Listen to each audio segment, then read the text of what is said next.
Ngayon ay binibigyan natin siya ng pagkakataon mailahad ang gusto niyang ilahad. Sabi ko nga nung nakaraan, revelation ha, Sir Dennis Di Maunahan. Kasama natin via Zoom. Ito na po, let's all welcome mga kaibigan sa ating programang Opinion Mo, Opinion Ko with Joel Gorospe and Darlene Olanyo. Isang advocate for humanity, mga kaibigan. Her name is Candy Tanyagras. Good morning po, ma'am. Good morning din po Sir Joel at good morning din po sa nakikinig sa mga programa niyo po. Alright, ma'am, hindi ka namin nakikita. Can you show para makita ka rin ho ng ating mga listeners, ma'am? Ayan. Medyo yung sir, signal ko medyo 50-50 yan kaya hindi ko. Sige. Alright, sige. Okay lang ho yan. At least malinaw pa naman po tayo. So let's show na lang the picture of Ma'am Candy Tanyagras. Ma'am, good morning once again to you. Kumusta po kayo? And Yes, good morning po. Kasama po si Darlene Olanyo at ang inyong lingkod, Joel Gorospe po. Siguro pabatiin muna namin kayo sa atin pong mga kababayan, mga ka-music na nakikinig po ngayong umagang ito. Yes po. Good morning po sa lahat ng nakikinig dito man sa Pilipinas at labas ng Pilipinas po na nakikinig sa inyong programa ngayong umaga. Alright, first question siguro ma'am, pwede bang malaman sino ho si Miss Candy Tanyagras at ano po ang pinagkakaabalan po ninyo at ginagawa ho ninyo bilang advocate for humanity, ma'am? Si Candy Tanyagras, kumbaga, I am the multitask. Kumbaga, ako po ay konektado sa government, konektado po din po sa business, at konektado rin po sa humanity. Ang lagi ko pong sinasabi ay multitask nga po, ika nga. Alright. Sa puntong ito, meron ho kaming mga katanungan lang ho. Sana ho'y matulungan nyo kami at masagot po ninyo. Dahil, kung Pilipinas ang pag-uusapan natin, sabi nyo nga, you're connected with the government. Sa nangyayari ho ngayon, ma'am, sa Pilipinas, kaliwat ka na ng problema natin, ano ha? Tingin nyo po ba, meron pa bang pag-asa pa tayong makaahon sa kumunoy ng kahirapan? Kita nyo naman ho, mga bilihin, presyo ng tawag dito, kuryente, tubig, lahat-lahat na po. Talagang matindi ho yung nararanasan po nating hirap po sa panahon ngayon. Yes po sir, makakaahon po ang Pilipinas sa kahirapan na nagaganap ngayon. Actually po, inaayos po namin ang nagaganap ngayon sa Pilipinas. Alright, ano pong klaseng pag-aayos po yung ginagawa ho natin sa ngayon po? Ito po yung magsasalba sa kahirapan ng kapwa nating mamayanang Pilipino. Darlene.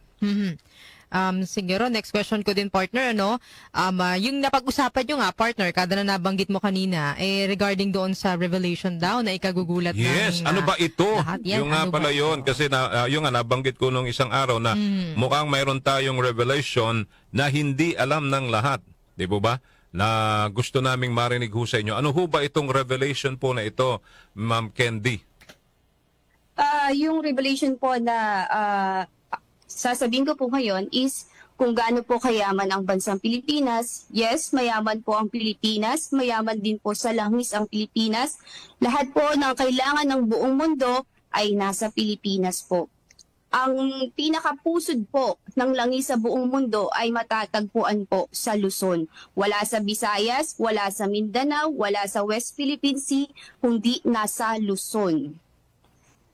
Sige po, tuloy lang po. Go ahead. Paano nyo nasabing nasa Luzon, ma'am? Kasi noong mga nakaraang mga taon, sabi nga ho nila, Yes, kaya po. daw ho ang China ay nagtayo ng kanilang artificial, what do you call this, island in West Philippine Sea, and then pumasok ho yung langis, na marami daw hong langis. So sabi nga ho ninyo, sa Luzon, nasa Luzon. Yes po. Yes. Paano po ito? Paano nyo nalaman at kaano po tayo kasiguro dito?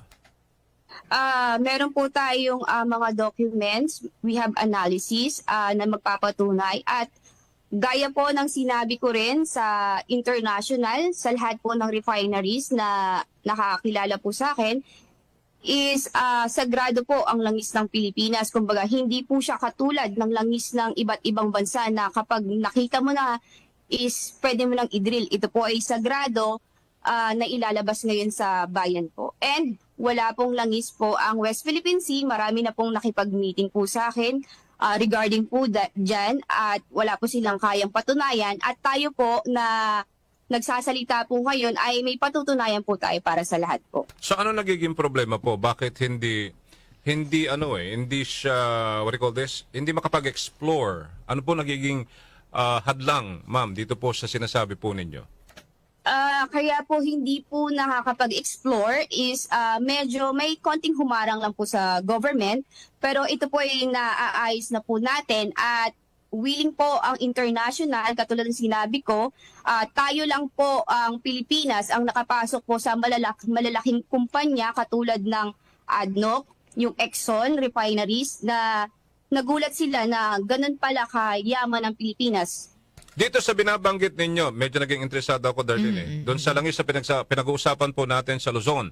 Ito po ba ang masasabi natin makakapagpabangon po sa ekonomiya ng ating bansa at makikilala ang Pilipinas dito po sa langis na pinag-uusapan po natin? At bakit napapanahon na po itong pag-usapan itong langis na ito sa Pilipinas, ma'am? Yes po, ito po yung makakatulong po sa bansang Pilipinas para rin po mabayaran ang pagkakautang natin sa iba't ibang bansa. At napapanahon na po itong ilabas ngayon kasi po katulad ng mga kausap ko po Biblia International na konti na lang po ang langis ng iba't ibang bansa. Kaya po ngayon ay naghahanap na po sila ng mga alternative ways katulad ng ginagawa po nilang solar at windmill. Ngunit ito po ay hindi kayang isustain ng isang bansa sapagkat ang weather natin is unstable kaya langis pa rin po ang kailangan. Ang langis po ang makina ng buong mundo at panahon na ito para buksan naman ito yung nasa Pilipinas. Bakit po? Bakit kailangan buksan na ito? Buksan na itong langis na ito na pinaghahanap pero hindi mahanap pero ikaw alam mo. Bakit Yes po po. kailangan po? Ano ba nangyayari? Kailangan na po itong buksan dahil po nakikita po natin ngayon, di ba po, ang kapwa natin mga Pilipino ay lugmok na sa kahirapan at nahihirapan na rin maging isang OFW, mawalay din sa kanilang pamilya at nakakaranas din ng mga pang-aabuso sa iba't ibang bansa. Alright. So you mean to say ito ang magpapaangat sa ating bansa ang langis na ito na parang hindi Yes ho po. napag-uusapan, ano ha? Parang hindi ho Yes po. masyadong maingay sa media Yes po. at hindi rin ho nababanggit ng ating pamahalaan. Yes po. Alright. So dito po alam ho ng international po ito, international community or international Yes po. ano ba, mga companies or investors? Yes po, alam na po ito ng mga energy industry sa iba't ibang bansa po, yung malalaking energy industry katulad ng Exxon and ADNOC at Indian Energy. Ang Pilipinas lang po ang nakapasok doon, ang langis lang po natin na nasa Luzon ang nakapasok po sa kanila at tayo po ay ini-invite nila sa mga meeting na nagaganap po sa kanilang bansa dahil po paubos na rin po ang langis na kanilang stock po doon. Kaya ba nagmamahal ang mga langis ngayon tulad sa atin ngayon at talagang sunod-sunod minsan ang pagtaaso ng presyo ng mga langis? O ng Yes petrolyo? Ng petrolyo. Oo. Yes po. Okay. So, alam ko, nabanggit ho ninyo nung kayo po ay aking off the air in interview na parang marami ho ang nagbabash sa inyo at hindi ho naniniwala sa sinasabi nyo. Ano hong masasabi nyo doon? Kaya po sila nagbabash ay hindi po nila naiintindihan yung advocate po na para sa humanity na kapag walang langis ay wala lahat. Walang factory, walang trabaho, gutom at dilim ang mararanasan ng buong mundo. At yan po yung minamadali po namin na mabuksan po dito sa Pilipinas. Naalala mo rin, may binanggit din ako doon na malalampasan. Oo, malalampasan. Diba? Malalampasan ng ating Pangulo ang anumang problemang dadaan itong taon na ito. Correct. No, ang problema nga lang, may mga elemento pa rin talaga na hindi ko sinasabing gusto siyang babagsakin o paalisin. No? Pero ang nararamdaman ko sa tulong, hindi ko malaman kung sino tong nasa likod niya, magagawa itong ihahon. Pero may elemento akong nararamdaman ng babae. Pero hindi natin siguro